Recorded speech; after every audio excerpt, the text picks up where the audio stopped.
Many of us think that we're not practicing enough, but I think a lot of the time we're actually just not practicing smart enough. So today we're going to look at some helpful practice strategies to get you practicing smarter. When I started learning the harp, I progressed really quickly, and I think part of that was because I was super motivated and I had a really strong musical background, but I think part of it was because I learned very helpful practice strategies from many years of playing other instruments. And so I progressed really quickly and I was very efficient with the time that I did have. Now we've been talking about this on my virtual harp circle, and people have been suggesting different things that have been really helpful for them, and I see a real difference in how much people are progressing depending on how they're coming to their practice time. And these different strategies are in a few different areas. For example, how we structure our environment when we're practicing, how we structure our time. So how much time are we spending on practicing technique versus practicing the pieces or running through pieces?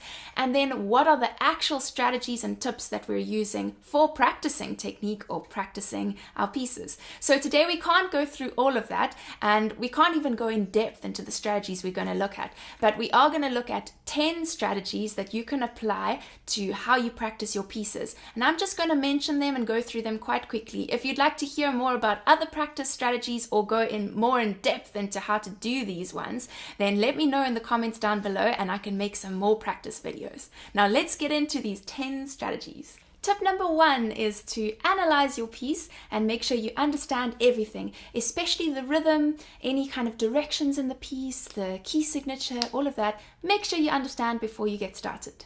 Tip number 2 is to experiment and write notes. Now this applies to playing with different fingering, different phrasing and bracketing, all of that kind of thing. Make sure that when you figured out what works best for you, that you write it into the music. Tip number 3 is to practice with hands separately so that you can figure out exactly what you're doing and then you can put it together. Tip number 4 is to practice super slowly and making sure that you're putting hands together from quite early on in your practicing. Do it really slowly so you can be conscious of how you're playing each part.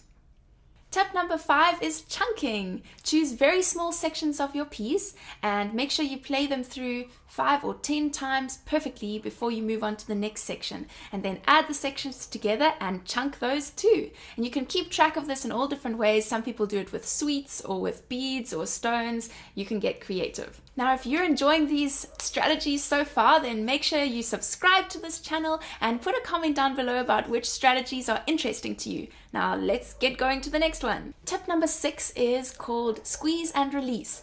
You choose the notes that are within a bracket and you place all the fingers at the same time. You squeeze them and then you release and place again all together and release.